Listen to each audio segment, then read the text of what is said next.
Non siamo ancora ai livelli del 2023, quando si arrivò a un passo dalla razionalizzazione dell'acqua potabile, ma l'uscita da una primavera meteorologicamente anomala e siccitosa inizia a destare preoccupazioni.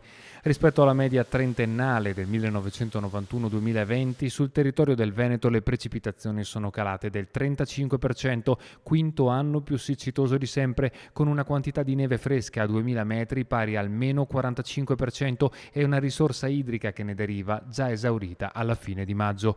Non solo, con la colonnina di mercurio mediamente 1,6 gradi sopra la media è stata la seconda primavera più calda dall'inizio degli anni 90, con il più alto numero di giornate di caldo anomalo mai registrato.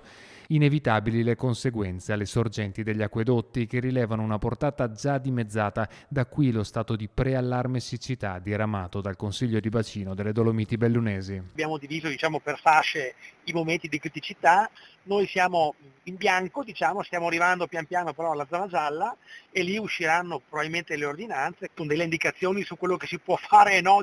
E inoltre va ben detto che i temporali che in questi giorni affliggono il territorio non hanno alcun apporto, in quanto tempeste di questo tipo non creano un miglioramento. Dall'Assemblea dei Sindaci l'invito è quello a un uso consapevole della risorsa, non ancora tradotto in ordinanze e divieti ed è pure destinato a una regolamentazione più stringente nel caso continuassero a non verificarsi precipitazioni continuative nei prossimi giorni. Evitare magari bagni, fare docce magari un po' più brevi se si riesce, evitare di avere magari rubinetti che espandono e quindi bisogna cercare di fare economia dell'acqua, un bene prezioso. In uno scenario che sembra ormai inevitabilmente tendere verso caratteristiche climatiche sempre più estreme e disponibilità idriche più risicate, con la necessità di elaborare strategie di risoluzione concrete nel più breve tempo possibile. Questo è lo scenario di oggi, ma presumo che sarà anche quello del futuro, una sempre maggiore attenzione alla risorsa e soprattutto trovare anche il modo per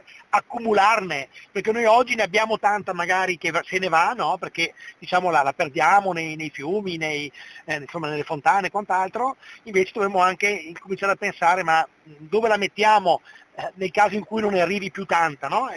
Tutti i ragionamenti che noi sindaci stiamo facendo e monitoriamo attentamente i fenomeni.